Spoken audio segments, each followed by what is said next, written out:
Hello, everyone, and welcome to our Money Matters event. We are so glad that you are joining us this evening, and we are excited to talk about money matters with you. While we wait for everyone to get logged in, I want to go over some housekeeping tips with y'all. First, please know that you have the ability to rename your Zoom profile to the name and pronouns that you would like for us to call you throughout tonight's event. Now, please know that it is helpful when you update that profile to include your first and also your last name so that it matches to your registration. That way, we can give proper attendance where that attendance credit is due. Now, if you would like for us to call you a different name than what you registered with, just send myself a private message through the Zoom chat saying, hey, I registered under this name, and that way, again, I can correlate and correspond those credits. But as fun as some names like Santa Claus or Rudolph the reindeer is, we love it when we can learn your names and get to know you a little bit better. That being said, please know that you're welcome to turn your webcams on if you wish. It helps us build that sense of community. So right now I see Patricia and let's see here, B1011866. So nice to see you all. But just please know that this event is being recorded for educational and promotional purposes so that we can share the information with students who weren't able to attend tonight's event. If you do not wish to be part of that recording, you can go ahead and turn that webcam off. You will still be able to learn and participate just as much throughout tonight's event.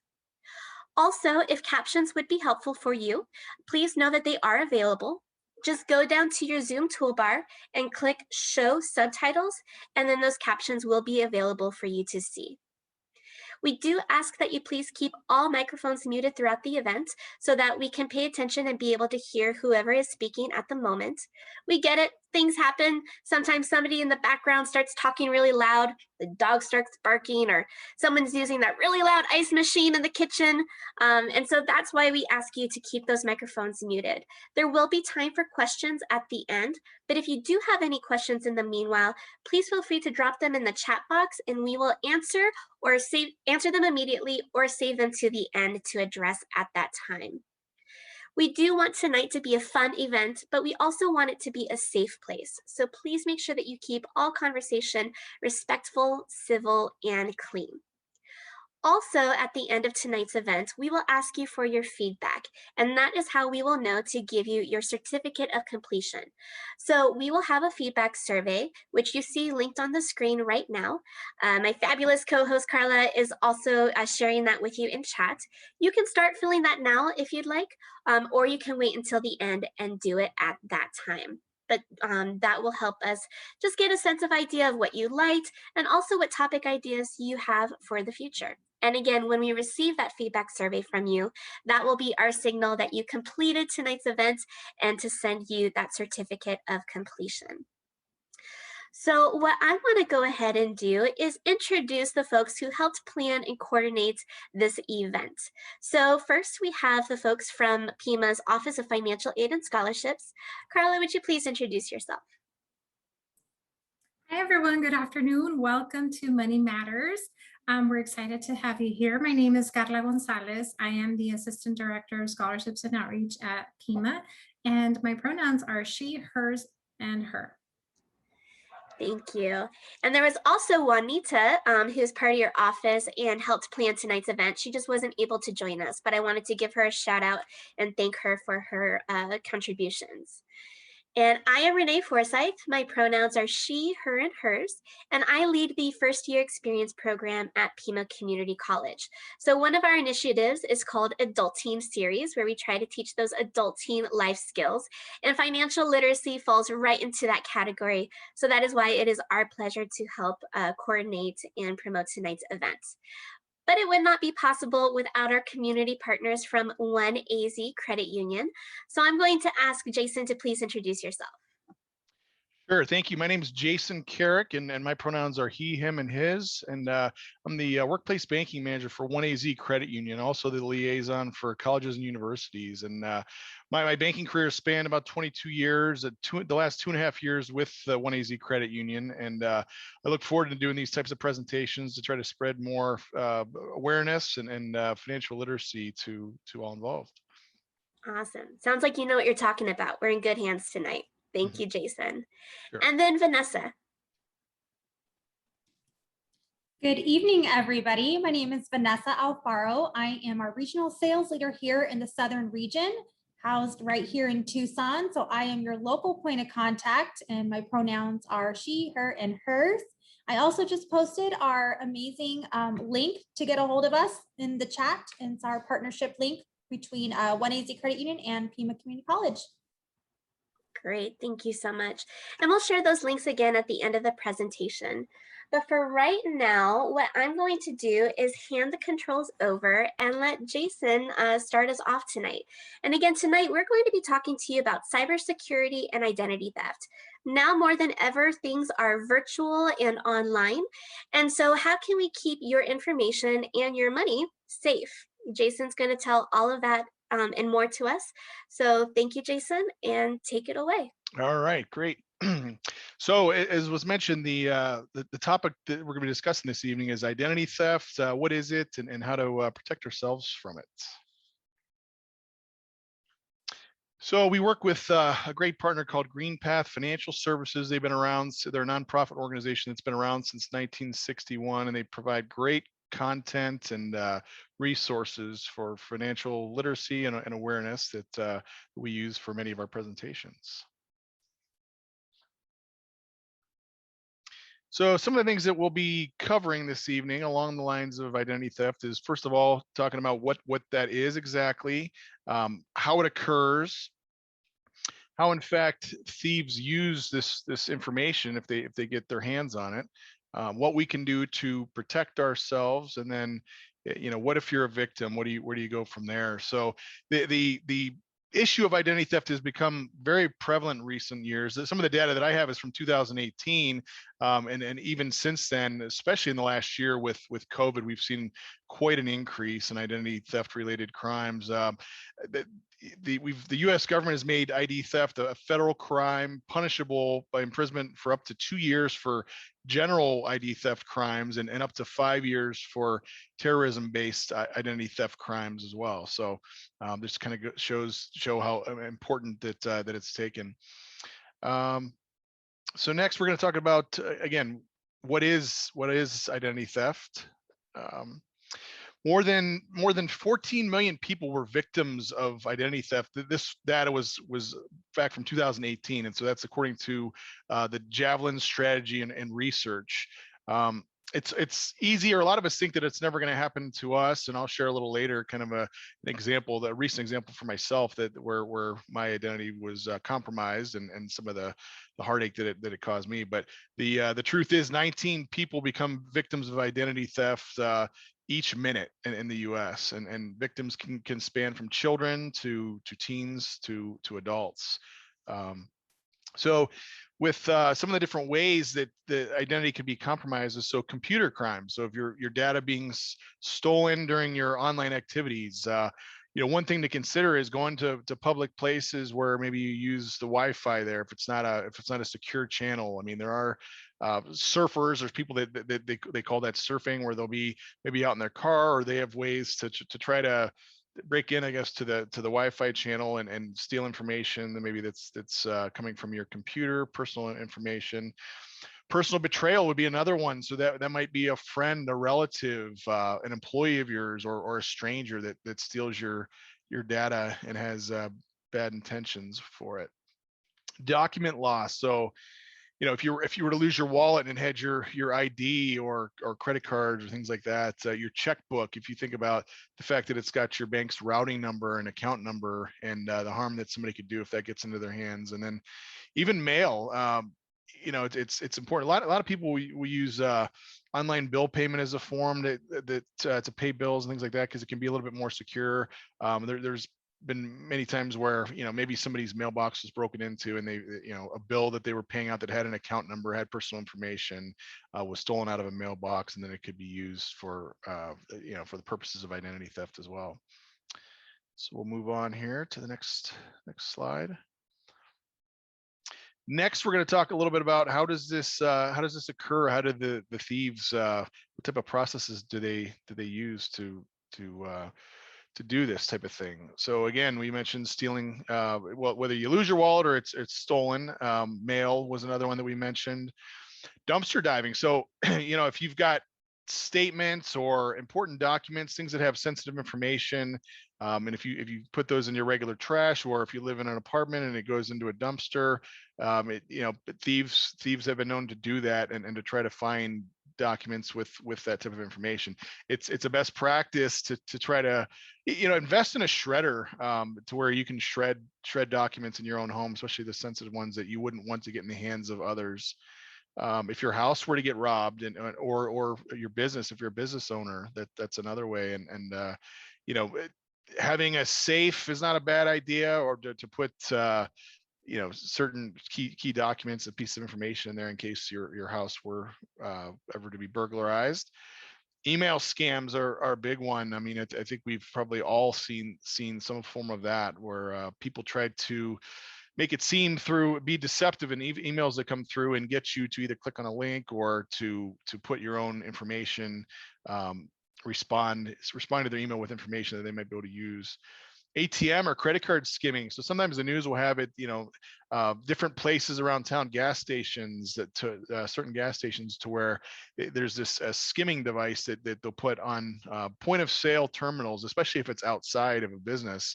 That way, when you put your debit or credit card into that device, that skimming device can capture or recreate some of the information, some of your personal information that can be used to maybe duplicate another ATM card, or things that people would be able to use their data to pay for items. Corporate data breaches. So sometimes we've seen that in the news as well. Big companies or corporations that where there's been a security breach, and where yours and many other of their customers, maybe their data has been compromised. And so that's definitely another avenue. Farming, and we'll talk a little bit more about that. Phishing is when somebody is sending an email to you and trying to, again, use deceptive practices in the email to try to get you to respond and or click on a link that may redirect you to, again, find a way to capture your information. So moving on here. So farming, as I mentioned, is it's a process that steals information from unsuspecting internet users, and it can be known as a cyber attack, intended to really redirect a website's traffic to a different fake site, in which maybe any and all keystrokes that you use may be captured. Could be a way to get passwords and things like that as well. Okay. Before entering any personal information on a website, it would be important to try to look to make sure it's secure. So if you see on the slide here currently that S, sometimes if more of a fake site, you might see HTTP and no S. That S can signify secure. So you want to go ahead and look for that. Move on here to the next slide.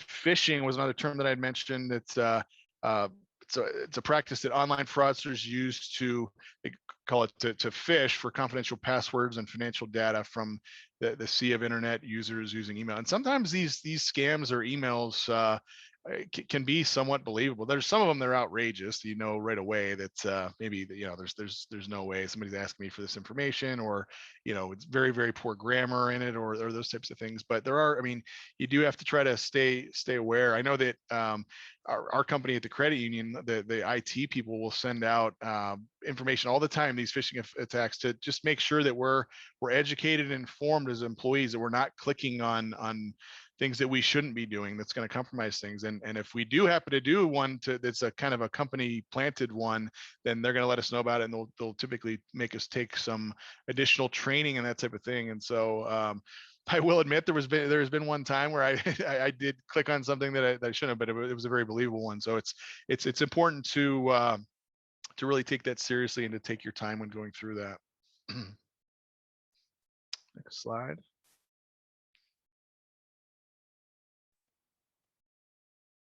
All right, so this, let's just try to take a look at together. We'll look at this email and look at the different ways that we might see or red flags, things that may be wrong with this. Some of the things that you want to maybe look for as red flags might be misspellings or typos, random web links, possibly a strange from email address. An email where there's a real sense of urgency for you to take action, or a somewhat generic greeting. Okay, next slide. And I believe this as we click through here, we'll just kind of show with the red boxes will signify all the ways that that this email is kind of fishy, or we'd be able to tell maybe that this would be a phishing email. So from Wells Fargo, not Wells Fargo. From the from address is there's misspelling in there. Next, and then down to the next line, Wells Fargo is constantly working to ensure security by regularly screening the accounts. Is our system, which is not accurate. How can I restore my account access? The link that they put in there is questionable at best. And then, I mean, just again, some of the things that we talked about as the red flags: the misspellings, the poor grammar, the links, the falsified links, and those types of things. So this is just one example of maybe some things you're going to want to look for when trying to identify phishing types of emails. So how might the thieves use your information? We'll talk a little bit about that here. So they might use it, to buy merchandise, or to shop online using your information if they've stolen your credit card number and some information along those lines. Open new accounts, and so if they get their hands on your social security number, or if they've stolen your tax returns by chance, there's a lot of information that can be taken off of their social security number, address, things like that, bank accounts information, to where they can try to. In many cases now, you don't even have to go into a bank or a credit union to open accounts. You can do it online, which that's what the fraudsters would prefer to do when they trying to, again, falsify information or open accounts maybe with somebody else's information. Establishing services in your name, so maybe subscription services, other types of things that again, they might do it even without your knowledge. We'll talk about that a little further on, how to prevent that. Taking out loans and opening accounts in your names. And so if they were to do that and they've got your information, and then they may put their address on there. So any statement or any information related to that is not even going to you. They use maybe their email address, and you're not seeing emails, you're not getting statements. And so, unbeknownst to you, the fact that you've got maybe a few accounts out there, loans that are open in your name that they're accessing, and maybe they take those funds and they have no intention of paying them back. And when those loans go bad or default, it's going to be showing on your credit report with your information. Possibly trying to obtain a passport, insurance or ID card in your name as well, and then to sell your information on the dark web as well. I mean, that's something that's been very big. And at this point now, I'll kind of share my own example. So I had, from my HR department, I had somebody reach out to me recently saying that an unemployment claim was filed in my name, and they asked me if I had filed that, and I said no, absolutely not. I'm still working for 1AZ Credit Union, and so somebody had stolen my information and tried to file an unemployment claim in my name. And that, in reading a little bit more about that, there's been a real spike in this since COVID has hit. Many of you maybe have heard of the PPP loans, that payment protection loans that businesses have been getting during COVID, when many businesses have been impacted by kind of a loss of revenue or things like that during COVID, and so falsified PPP loans, things like that. So these are some things that are unique and newer since the onset of COVID, and it seems like these fraudsters are so smart, and they're always staying ahead, one or two steps ahead of us at all times. And so what is that next thing they're looking to? And so we've seen that on the rise as well. Before I move any further, when we talked a little bit about when we talked about phishing, we do have kind of a good little video that'll be a good kind of illustration to tell you a little bit more about phishing. So we're going to go ahead and play that right now.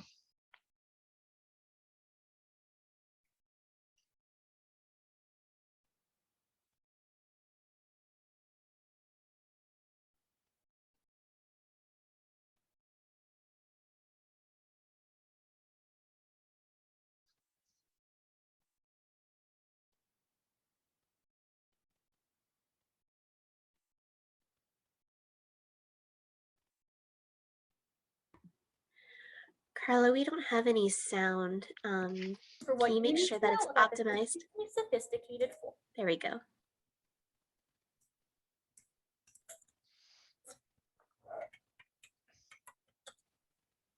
Phishing is a method of trying to gather personal information using deceptive emails and websites. Stay tuned for what you need to know about this increasingly sophisticated form of cyber attack. The goal of phishing is to trick an email recipient into believing that the message is something they want or need, a request from their bank, for instance, or a note from someone in their company, and to click a link or download an attachment. Fish is pronounced just like it's spelled, which is to say like the word fish. The analogy is of an angler throwing a baited hook out there, the phishing email, and hoping you bite. What really distinguishes phishing is that attackers masquerade as a trusted entity of some kind, often a real or plausibly real person or a company the victim might do business with. It might be your boss, your bank, or a company whose software you use. Perhaps one of the most consequential phishing attacks in history happened in 2016, when Russian hackers managed to get Hillary Clinton's campaign chair, John Podesta, to offer up the password to his personal Gmail account. How did they do it? The hackers sent an email warning Mr. Podesta that someone had his password and that he should change it immediately. Clicking on a link in the email took him to a fake login page. This is a classic ploy and one all of us would hope we would see for what it is. But email scammers are constantly honing their craft, trying new pitches, and pulling new strings. One way to get familiar with their tactics is to study the email messages that scammers send. Here are a few real-world examples and how they work. 1. Your account has been hacked. The person sending this threatening phishing message found a group email that was publicly available on the company's site. Using that list to target the message was smart. Not so smart was the content of the message, in which the would-be attacker reveals a lack of understanding of how malware works. 2. Password reset. Taking advantage of the fact that no one wants to miss a paycheck, messages like this one aim to trick the user into revealing important data, often a username and password that the attacker can use to breach a system or account. 3. Payment request. This email has enough information specific to the target company to give even the most phishing-savvy recipients pause. The key to not getting caught in this trap is to know your company's processes and to be able to spot anomalies. 4. Charity donation. Here the scammer is counting on the greed and gullibility of the recipient. This theme of giving something away for free is a common one and preys on human nature. The key thing to remember is if it sounds too good to be true, it probably is. Thanks for watching and stay safe out there.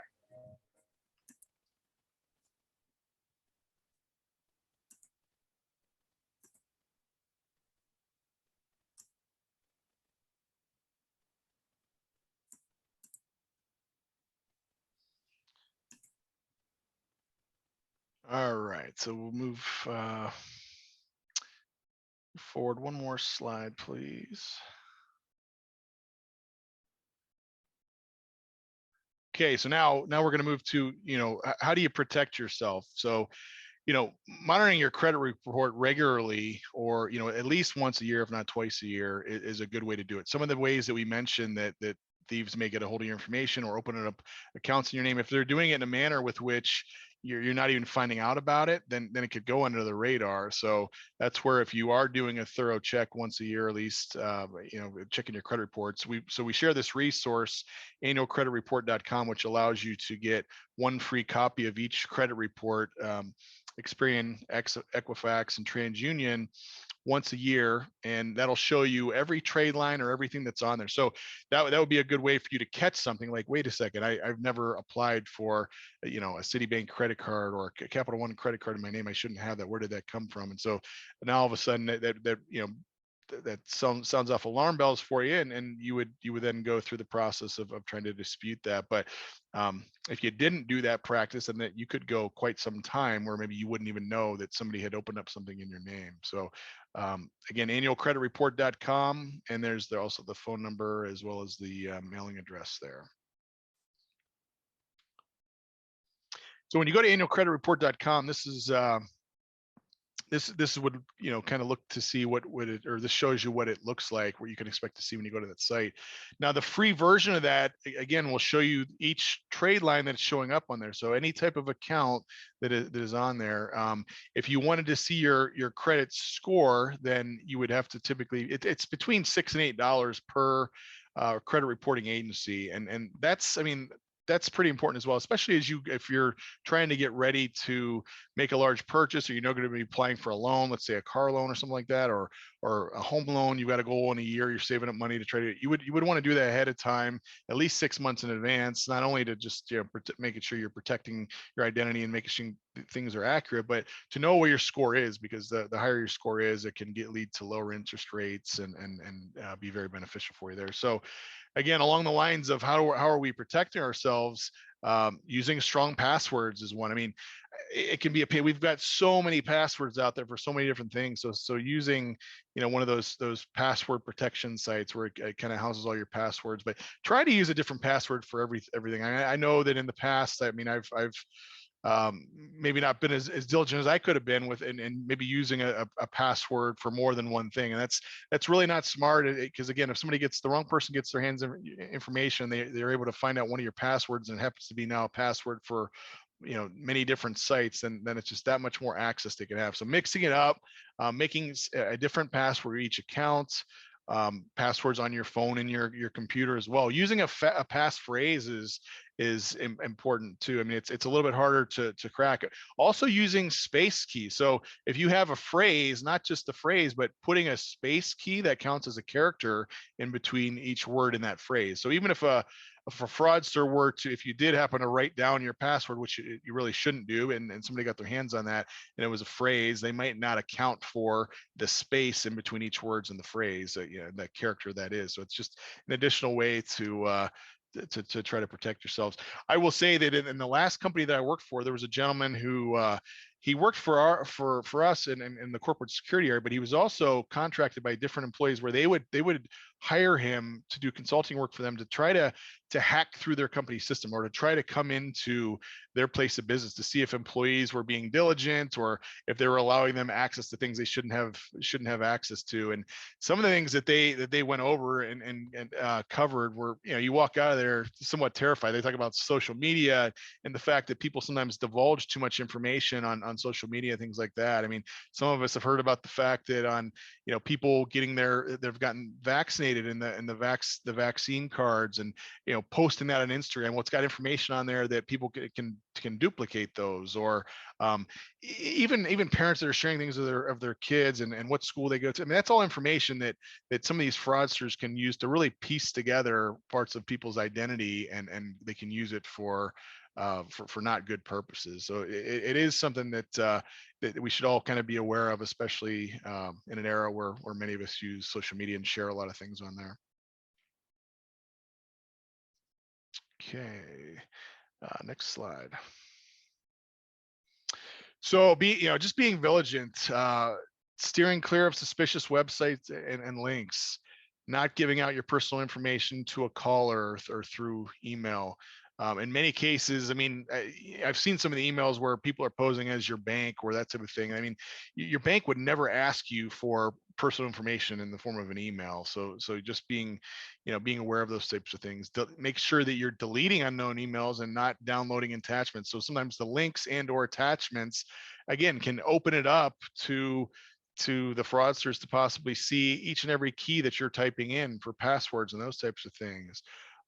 Protecting your personal documents. I already mentioned that. Investing in I mean, there's inexpensive shredders out there where you can shred a few documents at a time, and having one of those at your home. I mean, that's, again, it prevents dumpster diving because by the time it gets into your trash, it's already shredded, finally, and people can't make out the sensitive information that's on there. And just overall limiting, doing whatever you can to limit your overall exposure. So next we'll talk about what if you're a victim? What happens then? How would you know? So you may see unexplained charges on a credit card bill. Again, with so many things that can be automated now, I mean, it's still very important, and many of us don't get bills in the mail, and maybe we get e-statements or things like that, and oftentimes it's easy to gloss over those and maybe not be as diligent looking those, but really looking through that information, that'll be another way for you to catch things that are any unexplained charges that are on there. Not receiving bills. Let's say that you've been used to receiving bills, and all of a sudden you stop. I mean, maybe somebody were to call in posing as you, changing the address, so now that your bills are being sent to their address and you're not even seeing it. So now that sensitive information of yours is going to them. Receiving credit cards that you didn't order. So again, if somebody applied for a credit card and or a loan in your name that you weren't even aware of. If you were denied credit for no reason. So back to let's make sure we're checking our credit reports at least once a year, and especially seeing our score. So if you, in your mind, you've got a 740 credit score as far as you know, which is very good the last time you checked, and then all of a sudden you're denied for you apply for an auto loan or something that you really intend to get, and you think in your mind that you've got good credit and you get declined for that. That could be a red flag or an indicator like, what's going on there, and I better look in or check that out, because again, if somebody's applied for something in your name, and typically if they're going to do that, they're going to run up charges with no intention to ever pay it back. So it'll start to show up as late payments on your credit bureau, which will negatively impact your credit score. Looking for inaccuracies on credit reports. So if you're going through that practice and looking through all three of the credit reports, that's the time and place that you would catch those types of things. And then if you started getting collection calls out of the blue for things that you weren't, that you have no idea where it's coming from, that again can be a big red flag.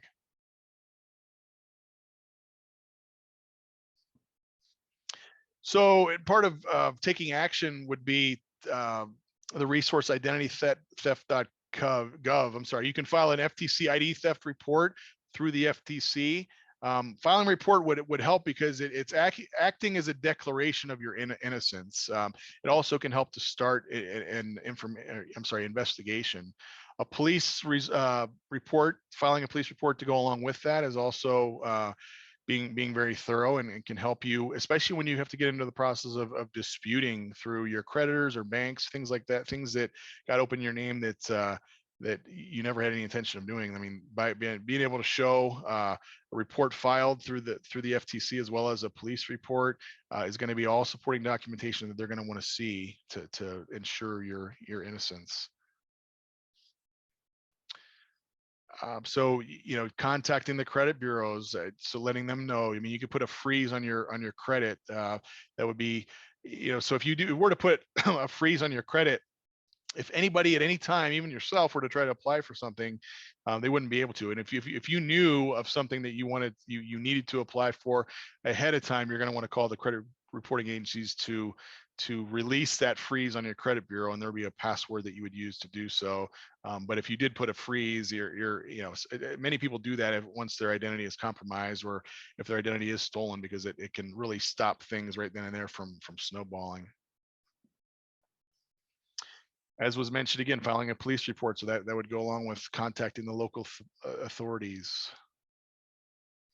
And then really being organized with your records and follow up as you're kind of making all those calls, and it can be quite a hassle. I will say, and it's somewhat of a from our credit union's perspective, and this is relatively new, but we just started in January. It's part of our, we've got free accounts, but a type of account we have that's a benefits checking account. It's got a service associated with it, which is pretty minimal fee. It's $5 a month to go along with it, but it helps to protect your identity. You get alerts, and then there's other products out there like that. But it, you know, if your information was compromised on the dark web and things like that, that might be hard for you to otherwise know.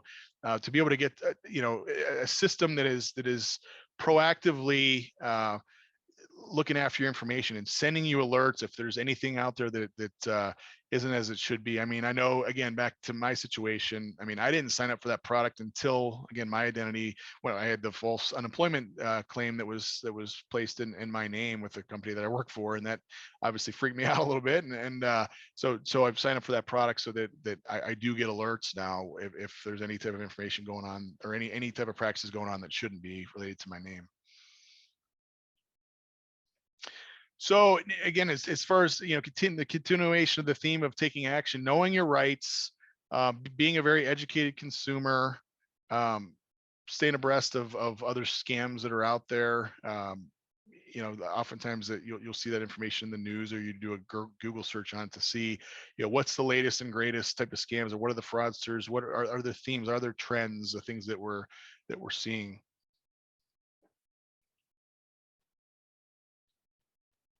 Next slide, please.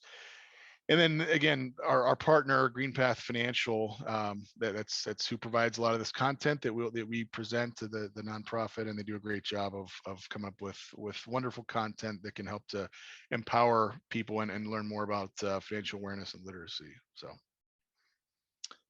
that's it for my portion of that presentation.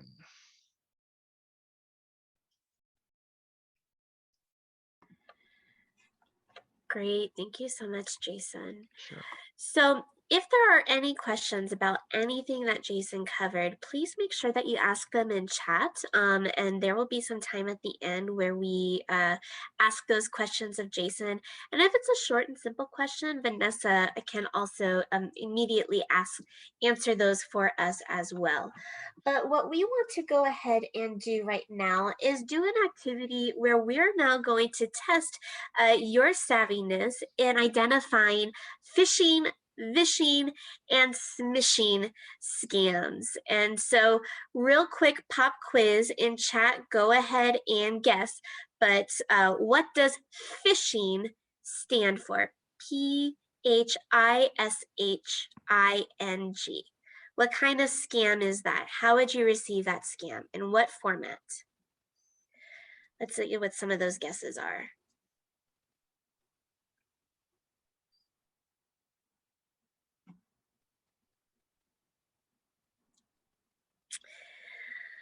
Ding, ding, ding. Good to see here. We have some who are guessing, is that what a skimming device looks like? Is it through emails, phone calls? Jason, what's that correct answer? Which way is phishing going to be trying to scam you? Through what? Email. Email, correct. All right, so let's take a look at some examples of phishing attempts and simultaneously try and identify what is fishy. See what I did there? What is fishy about this message? All right, so let me go ahead and hide this toolbar at the top. Okay, so example number 1 is on your screen. What is fishy about this email? And I will give you a hint. There are 3 things that are warning signs that this is a phishing attempt. So go ahead and take a minute to look closely at this email and then start guessing in chat what you think is fishy about this email. Should have some Jeopardy music playing in the background.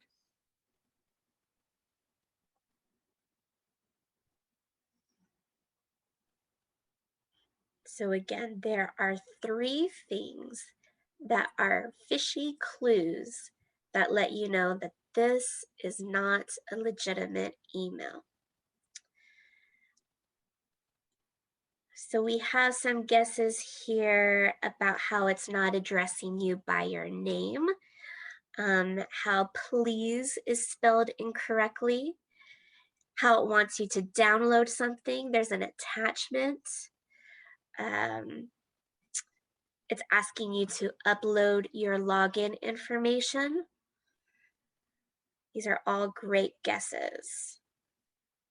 The date is 8 years ago. I like that attention to detail. You all are doing great, and you're actually catching more than the 3 hints we had identified. So you all are in great shape here. All right, so here are the 3 things that we specifically wanted to bring to your attention, but as you'll see, you caught some even more things in this as well. So first one is misspelling. That's going to be a common one. Again, if it's coming from a legitimate professional company, they're going to make sure that they're presenting themselves as best as possible. Second is that it is asking you to update your login information. Legitimate companies won't ask you to share your sensitive information via email. They may warn you, hey, something is, we need you to update your account. Go log into your account to do so. Or once you log in, you'll get a pop-up saying, hey, we need you to update this, or create an additional way for us to reach you in case you get locked out. But that's going to be more or less the better practices that legitimate companies will ask you for that updated information. And also the fact that they're asking you to download an attachment to share that information is a big warning sign. That's a real easy way for them to try and download a virus or Trojan horse onto your computer. Jason, is there anything else that you wanted to share along this about this specific example? No, I mean, that covers it. And like you mentioned, they picked a couple other ones that were even outside of what we identified. So you guys are sharp and on it and They're learning. PIMA students. We expected Yes. them to be sharp. Yes. All right, here is another example. What is fishy about this email? Now, hint, there are at least 2 things fishy about this. What are they?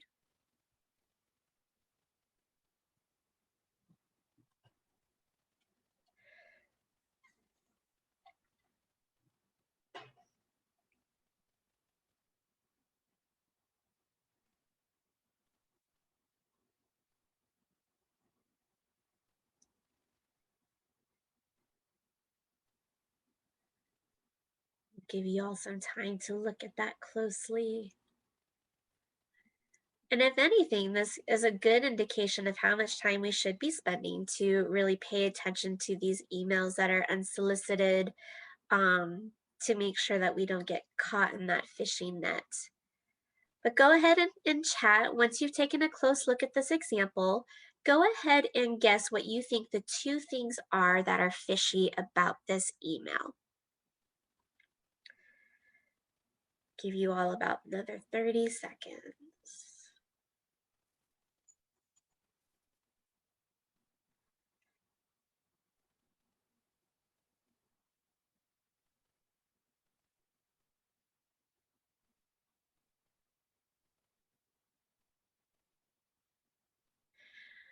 All right, so the fact, we have some guesses coming in that it is linking to another form to fix an issue and asking you to complete that form.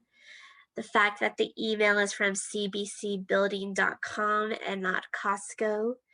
Again, the date. Somebody else guessed the email address as well. And then also that sense of urgency. You will be paid this much less than 21%. So yes, those are all very good observations. So here are the 2 clues that we wanted you to specifically point out and for you to pay attention to. The first one, you all guessed it, was the email address. Legitimate companies will have their own domain. So example, Costco, it would be ending in Costco.com. And if you're ever unsure about that, you can always go to the company's website and look and see what their company's domain is. And you can do that by looking for usually the contact us section that's going to be on a company's webpage.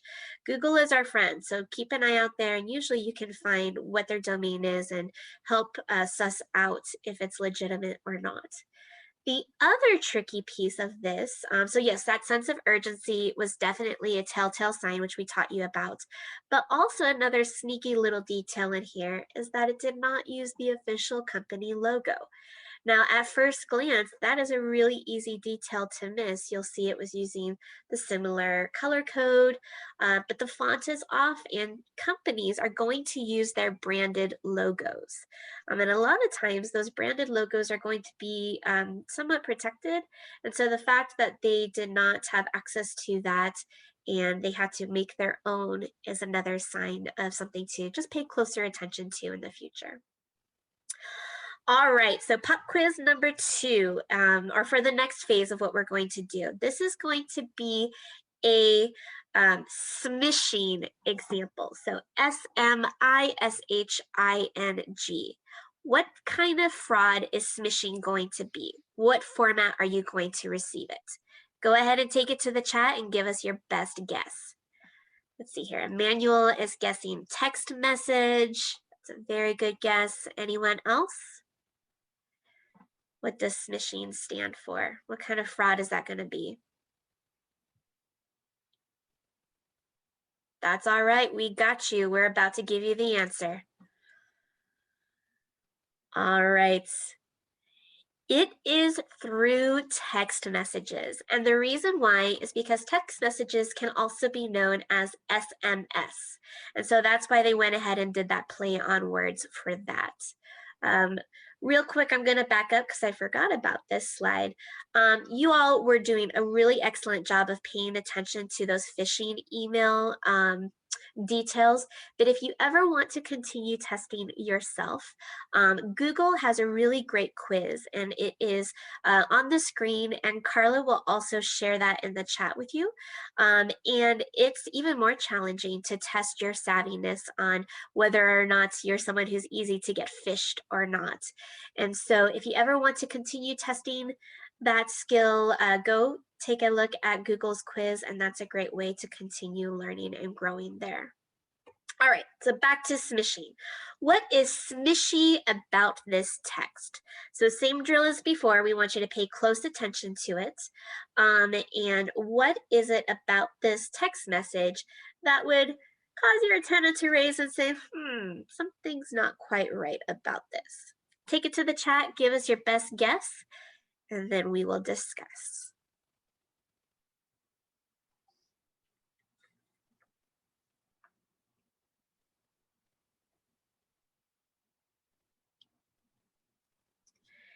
All right, so we have a guess in the chat of the fact that there is no FedEx logo. And then also the phone number. I will say that I redacted the phone number to the usual movie like 555 for security purposes because I wasn't sure if that was someone's actual number. But if you don't recognize the number, that is usually a word of warning and caution there. Yes. The fact that you didn't order anything, Patricia, that's usually a great clue. Absolutely. And the delivery preferences, yes. All right, so something else that we want you to pay attention to is that tracking number. One real easy way to see if you get something like this, whether or not it's legitimate, is again, take it to the company's website. It's so easy and we understand it's convenient to click the link that they gave you, but that's their whole point of how they're trying to catch you is out of convenience. So take the extra step, open up a separate secured web browser of your own, go to that company's website and do some investigating. FedEx and other shipping companies have ways that you can track your tracking numbers. And if you were to go enter this, you would see that that's not the actual format and it's not a legitimate tracking number in and of itself. And so, yes. Now, clicking the hyperlinks again is going to be risky in and of itself because that's a real easy way for them to try and install viruses on your phone. Our phones anymore, especially the smartphones, are mini computers. So they are vulnerable to attacks just the same as your laptop or your desktop. But if you were to click on this one, it actually takes you to a site where it is saying, well, you've actually won this item, and so give us your information and we'll send you the prize. It's a free watch or a free something. Having absolutely nothing to do with FedEx, but they're hoping that since they got you to click it, maybe they can get a little bit more out of you. And obviously, FedEx would not legitimately be doing that. And then also in the chat, you all caught it that FedEx does not have the dash in between, whereas for the actual company, they do have it hyphenated. So great attention, everyone. All right, another smishing example. What is smishy about this text? Take a few moments, guess in chat, and then we will discuss what the warning signs are for this example.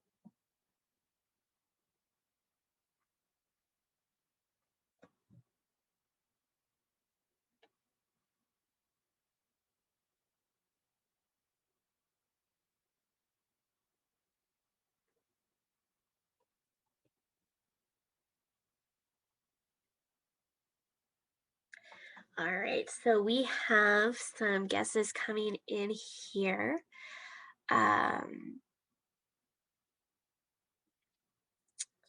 Why give you the link, the web address, the login?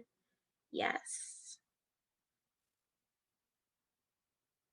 And exactly, yep. A bank most likely won't be asking you this through text. Again, if anything, they may say, please go log into your account and then update your information that way.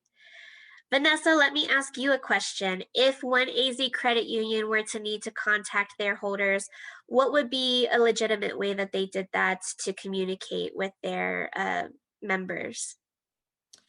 The best way is to call, well, I mean, it'd be great if you had a local banker that you contacted. So, but if you don't have one of those and you have an online banking app, the phone number to your institution that is legitimate will be on that app.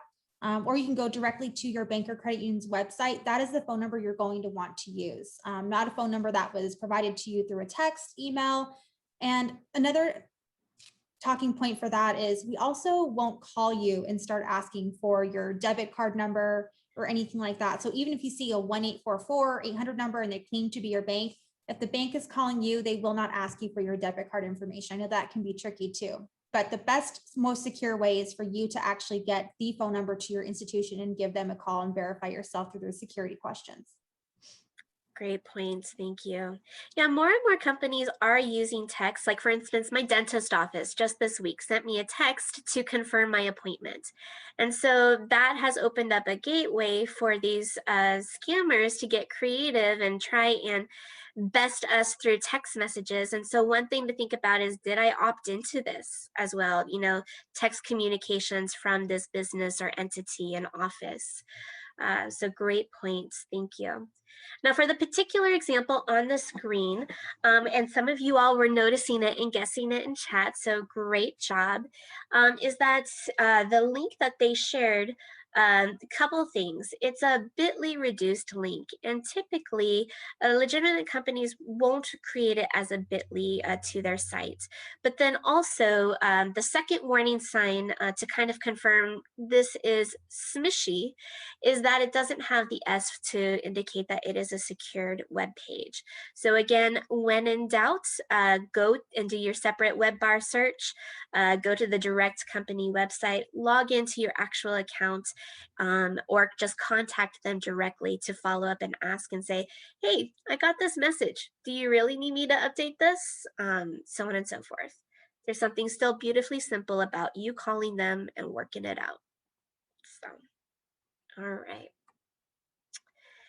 Now, vishing is when somebody is trying to scam you over the phone with a phone call. So Vanessa's point was a great segue where they call you, they pose as a company or someone trying to get your information. Sometimes just by us answering that unknown number is enough to get our number into their system. So like for instance, my phone now has the screening options where I can screen the call, and it's amazing how many of them just disconnect as soon as I screen that call. But even if there was a live human being on the other end, that does not necessarily mean that they are safe. So we have a really interesting video to watch to show you an example of somebody getting vished. So let's take a look and see. They're going to hack me using social engineering, which is essentially hacking without any code. They just use a phone and an They're going to hack me using social engineering, which is essentially hacking without any code. They just use a phone and an internet connection. Do you want to do a sample phishing call? What's phishing? Phishing is voice solicitation, and basically what you do is you use the phone to extract information or data points that can be used in a later attack. Let's do it. Okay. Who are you going to call? Maybe I'll call your cell phone provider and Okay. see if I can get them to give me your email address. I bet they're good. I bet they have my back. But yeah, go for it. I'm going to spoof from your number, so it's going to look like it's calling from you. Okay. Hi, I'm so sorry. Can you hear me okay? My baby, I'm sorry. my husband's like, we're about to apply for a loan and we just had a baby and he's like, get this done by today. So I'm so sorry. I can't call you back. I'm trying to log into our account for uses information and I can't remember what email address we used to log the account. The baby's crying and can you help me? Awesome. In just 30 At seconds, gmail.com. Jessica gets access to my personal email address. Now, if I needed to add our older daughter on our account so she could call in and make changes, how would I need to go about doing that? You would have to send me a secure PIN through a text message? Yeah, well, the thing is, I don't think I'll be able to receive a text message if I'm on the phone. Oh, I'm not on there either? So I thought when we got married, he added me to the account. Jess uses my girlfriend's name and a fake social security number 5127. to set up her own personal access to my account. Wait, I'm sorry, so there's no password on my account right now? Can I set that up? She even gets the support person to change my password. Thank you so much for your help today. So she just basically blocked me out of my own account. I'll get her fed after this. All right, thank you. All right, that's some crazy stuff, right? And so these vishers are also contacting our companies and accounts on our behalf, trying to get access to our information that way. And so this is where, to Jason's point, it's really important to pay attention to our credit reports and monitoring reports to see if anything is getting opened in our name or changed in our name, etc. Jason, is there anything that you wanted to add to that point or example? No, I mean, I think the video is a great example of what can be done, and you know, some of it depends on the human being you get on the other end of the line and how diligent they are in upholding their own company's security features. But yeah, as we talked about, just really, you know, whatever way you're able to monitor your information, if that's by checking through your credit reports, you know, looking through your statements and those types of things, and you're not just glossing over those things. I mean, that's how you're going to catch it, using some sort of monitoring service. You know, maybe your current bank offers that, or you know, a product along those lines where they're monitoring whether or not your information is being used on the dark web. Yeah, exactly. All right. Well, now is the time of our event where we want to go ahead and answer any questions that you all might have. So I've been cataloging some questions that I saw come in through chats that I will make sure to field over to Jason. But if there's any additional questions that are coming to your mind, please make sure that you add them in chat right now so that we can get them addressed. But Jason, one of the first questions that came in through chat was regarding shredding. So their comment was, my mom likes to shred everything, including junk mail. And I think that that's a bit excessive. Is it? And what kinds of things should we be shredding? Statement, things with account numbers on there. I mean, I know some people that maybe don't shred, that might try to tear things up into fourths, but in larger pieces can, you know, if somebody got their hands on that, they could recreate that or maybe tape it together and piece together what the account information is. A lot of those shredders, they're shredding it so fine that it would be almost impossible to kind of figure out what that, or piece together the puzzle that would be your account number. So, I mean, I'd rather err on the side of caution. I know you said it's, you know, might seem a little excessive, shredding junk mail and things like that, but again, if that information got in the wrong hands, then it's to me, it's better to be safe than sorry. Yeah. Now, I don't know if this is this kind of junk mail that they were talking about, but I know sometimes I'll get credit card offers in the mail that I don't necessarily want to accept, but that would that be an example of something to shred or no? I mean, you'd have to look at it. If it had anything that was sensitive to you, information, the last four of your social. I mean, sometimes with these pre-approvals, depending on what it has, I mean, you'd have to assess it and see if there's anything, if there's any type of information that you would not want somebody getting their hands on that pertain to you, then that's when I would shred it. But if it was more general in nature, then it's maybe you wouldn't necessarily need to shred it in that instance. Got it. Also, you're talking about cutting things up. I know I was told to, like, when my debit card expired, this was before I had a shredder, but to cut it up into small pieces, but then also throw those pieces in different trash cans around the house. Because, like, my kitchen trash can gets thrown out more frequently than my, guest bedroom trash can. And so then they're not like ending up in the same big bag of trash on trash day, and it kind of helps spreads it out. So, Yeah, and that's smart. That's smart. yeah. One thing I did put in the chat is that you can take it to your local bank or credit union, and we will also shred that for you. We have several shred bins. So if you still don't feel comfortable throwing it in your personal trash, even though you spread it out through 5 different trash cans, you can still bring it into your local bank or credit union. We will shred it for you. Awesome. Another question that came through was, is there a safe way or a safe site to store and remember passwords? It's often recommended that you do not use the same password for everything, but that makes it really hard to remember what the password is for each site. They do have those. I mean, I personally use Evernote.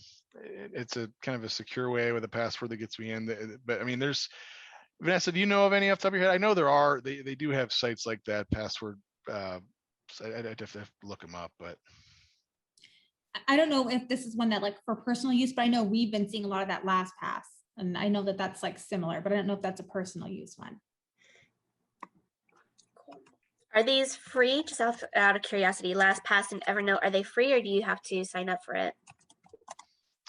Evernote has a free version. There's a premium subscription portion as well that has like unlimited storage and that type of thing. But they do have a free version, and I can't speak to LastPass. I'm not sure about them. Okay. There was questions about the dark web. I think this was stemming from, there was a couple of times that the dark web was mentioned throughout the report. So just asking for clarification on what the dark web is and if the credit report will scan that too for fraud in someone's name. I mean, the credit report doesn't pick it up. I mean, the dark web. I mean, even working in banking. I mean, I hear of it. I don't know all of the specifics. I know that it involves, selling information, personal information. That information may not show up on your credit report if it doesn't materialize into a new account or opening of any sort. And also, if a bank account is open in your name, that's not going to show up on your credit report either. So that would, and if the statement is being sent to a different address other than your own, then that one would be a little bit tougher to identify possibly. But that's where some of these services come into play to specialize and to monitoring the dark web, to seeing if your information is floating around out there that can notify you of it. I think are helpful products and services to have, to give you a little bit more peace of mind. But anything to add, Vanessa? Yes, actually, so the dark web, I always think of it as like just these, maybe shady is the wrong word to use, people in their basement, but it is a business. And so your information is sold on that deep, dark web. And so just think of a bunch of criminals that have your information, but it does exist and they do sell it. When you do fall for those smishing scams or any of those types of scams, that's where they usually tend to sell your information. They make a lot of money off of selling your information. Personally, I received an email because I have credit monitoring through my credit cards that I had information that was found on the dark web. I thought that email in itself was a scam, but then several years later, recently, I had a charge on my bank account, which happened to be paying for a loan that was taken out in my name. So they had my bank information, they had my social security number, my married name. So the monitoring is there. Use it. Don't wait until it's too late. But yes, it does exist. in the most innocent forms too. You could think you're just filling out a quick survey or link. The surveys after this are legit, by the way. I don't want to say don't fill these out. But yeah, I mean, any little thing that just seems off, do your due diligence, contact your banks, but it does take a lot of time. I will say I personally probably spent 40 hours total filing those police reports, changing all my passwords. So if you do have a bank account that offers that dark web monitoring, it's really important. Not all of those services come with that piece of it. It's layered. And I know a lot of credit cards now offer that at no cost. So definitely look into who you're currently using and see if that's an option that's available, because that's where they make a lot of their money, is selling your information so that they can use it sometimes even 5 years down the road, because they want your guard to be down. If you get an alert today, they might not use your social security number for 2 years. So you kind of alluded to this, but I'm going to ask it, and it was a follow-up question to that. But let's say worst case scenario happens, somebody does steal your identity and uses it, and you catch it. Then what? What are typically the next steps to file those reports or take action? Will credit cards or banks reimburse you? What are general next steps in that scenario? Yes, so most banks do have that insurance, that protection in place. They will, you start with your fraud dispute. Your bank or your credit union is most likely going to ask for a police report. So then you got to contact your local police report. If an account's been taken out in your name, they need all of that information. And then you start contacting those lenders who have new open accounts in your name. And you have to provide, again, the police report, all of the information for your disputes. And this could take several months. Luckily, I caught mine early on to see the charge. But if they've already hit your credit and opened up 5 different credit accounts, that can be very time consuming to fix. But a lot of it is just doing that reporting of all of it, the police reports, and then you freeze your credit because you don't know how long they're going to be attempting to take out those loans in your name, but it would definitely be an important step to freeze all 3 credit bureaus and put a password on your credit file. Makes sense. Thank you. There was a follow-up question in the chat saying, and it was regarding those password sites. Would you recommend using 1Password to sign in with a password manager program? I mean, typically there would be one password for that program. That entering that password in then gives you access to the many different passwords that you're trying to protect. Makes sense. Thank you for that clarification. There's another question in the chat from Savannah, and it's they're asking, how do I set up a PIN for my credit report?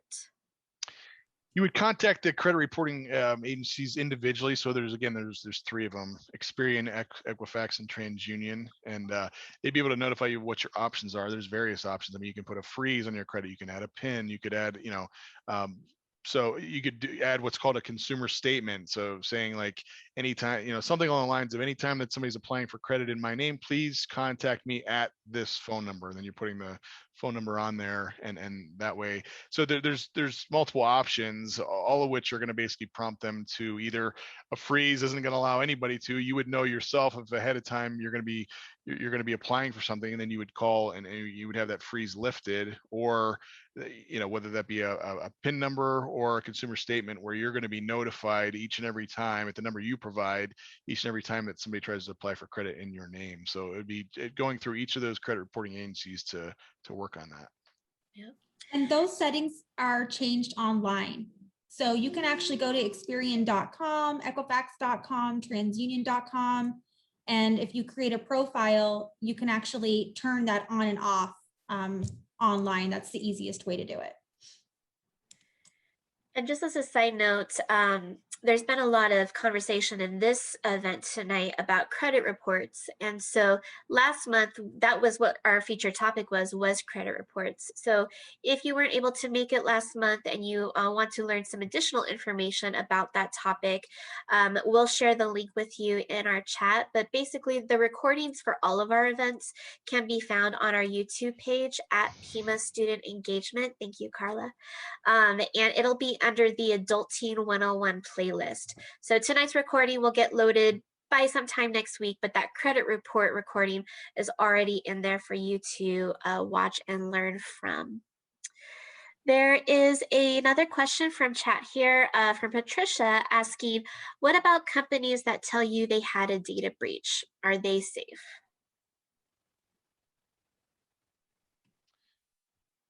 Companies that are telling you how to data, I mean, sometimes it's unavoidable. I mean, they're notifying you of that, and then from there, it's what steps are you taking to be proactive in protecting yourself, really, because you don't know. I mean, just assume if there's a breach and you're a customer of a company, there was a breach where your information might be used out there. And so again, putting a freeze on credit, adding a PIN, putting a consumer statement, having a service in place that's monitoring the dark web, any and all those options are things that you can do, because that can cause concern. I mean, you hear that there's, Target was one that a big one that came to mind that, not too long ago, and some of these other big companies. And unfortunately, it's not completely avoidable. Otherwise, you wouldn't see it in the news. Yeah. I was part of that Target data breach, and one nice thing was that typically when it's some of the larger companies, they will follow up and offer you like a free year's worth of monitoring, which take advantage of it. Why not? But if you get those messages, that's where you're going to use those phishing detailed eyes to suss out if it's legitimate or not. But if it is, then follow up accordingly. There's a question from Emmanuel about multi-factor authentication on top of passwords, and just making the comment that that's helpful as a way to prevent someone accessing your account if you get suspicions. So I think that was more of a comment or a concern, but yes. One thing that I meant to mention a little bit earlier, that I read an article about it. So many people pay with Venmo through their phone and or Zelle or services like that. And the article that I read was talking about like the fact that if you were sitting next to someone, or someone were to get their hands on your phone without the password being on there, and there was Venmo or Zelle on there, they could easily pay themselves through there. So there's a setting in your phone that you can add to where you, like, I think through my phone, I have to do the facial recognition first or the thumbprint before, but I had to set that up on Venmo. So each and every time I want to use it, I have to put that password in or put that thumbprint in. So it doesn't, but before I did that, I mean, it would be easy to just pull up that icon on the phone. Anybody could do it, add themselves as the recipient to be paid. And so that's one thing to consider if you do pay people with services like that. Well, and I've also seen some reports from those companies where if and when there's fraud, there isn't as good of insurance protection to reimburse in case there was a fraudulent thing. So being extra mindful and making sure it's set up as securely as possible. I was actually just going to touch on that, because I had said that banks have all that, that extra coverage and reimbursement, but that is one thing. All of those Cash App, Zelle, Venmo, if you send somebody money in an error, part of those scams, the text messages scams, all of those, sometimes you'll get a link and they'll say, send me money through this app. If you send them money through that app, you are not protected. So, definitely, along with giving your personal information, be careful about also following any links that put you on one of those Cash App sites or Zelle sites. Yeah, absolutely. All right, looks like there's a comment in here asking, or a question, so I can freeze a PIN at any time, and Vanessa confirmed yes, anytime online. So thank you for that clarification. And then there is another comment in here from Shelly about when I create a password or PIN, I try to use the simplest combination to make it easy to remember, especially as someone who has more than one account to work with. So yeah, a lot of these sites, you have to have so many combinations of uppercase, lowercase, numbers, characters. But if you can come up with some sort of coding system in your mind to make it a little bit more intuitive, but still varied enough to protect yourself, I think that that's a great system. So good job. Let's see here. We have a question of, when it comes to phishing, do they use just big company names, or can they also use any personal ones as well? Maybe even small businesses. It could. I mean, I think they try to make it more believable with a using a brand name that's widely recognizable. As part of their strategy, I think. But no, I mean, they absolutely could use smaller businesses as well. The bigger names will probably cast a bigger net as well, because when we use that fishing example or illustration, the broader the neck, the more they can catch, increasing their odds. Yeah, good questions. All right, well, if you have any additional questions, you can still add them to chat, but for right now, I'm going to have Carla take it over and kind of bring us home and talk to you about how we're going to wrap up tonight's event, sharing with you that post-feedback survey so we can get you your certificate of completion, and then also ways to follow up and contact each of us if you have additional questions. So take it away, Carla. Thank you.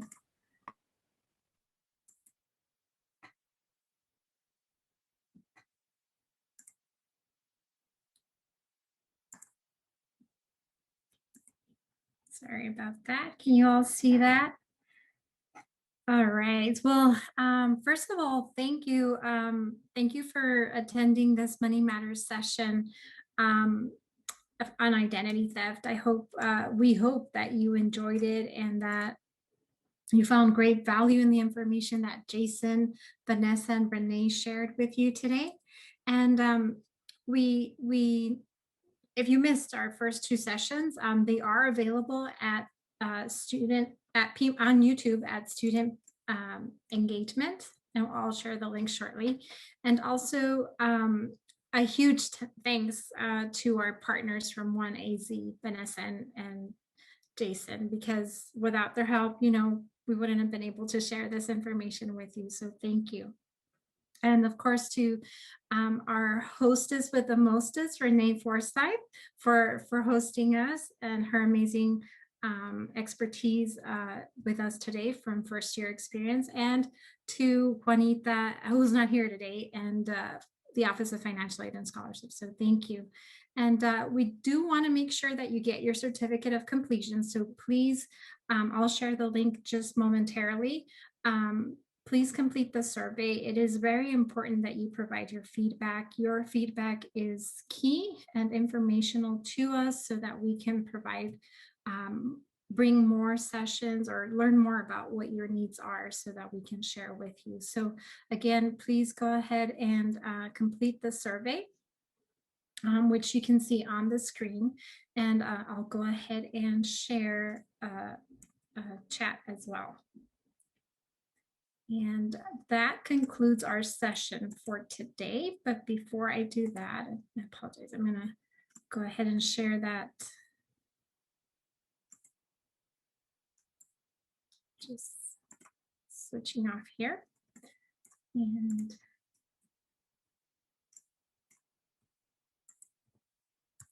survey is on there. So we will also be following up with an email so that we can share that survey with you. Yeah, and then we'll also send an email. One of the reasons why we wanted to make sure to get your first and last names was so that we can grant you attendance credit, but then also send you a copy of the slides in case you would like them. So if you did not yet update your Zoom profile with your first and last name, please send me a private chat through the Zoom chat box, and that way I can make sure to award you that attendance credit, and then we'll follow up and send you a copy of the slides as well. Also, one of the links that was shared in the chat is to our landing page, which illustrates our partnership with 1AZ Credit Union. And this page is specifically for Pima students. So Vanessa, did you want to talk to them a little bit more, maybe even screen share and show them what it's about? Sure, I can definitely do that. So let me go to pull up this page here. I hope everybody can see that.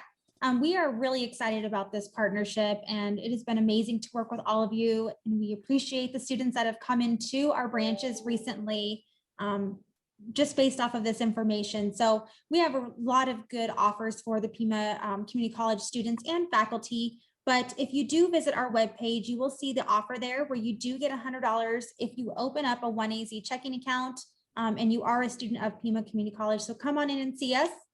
We also have another helpful video down at the bottom that you might want to check out. But this landing page was created just for everyone over at Pima Community College. So please check us out. I shared the link in the chat. And again, we do have that awesome $100 offer. And who doesn't want $100?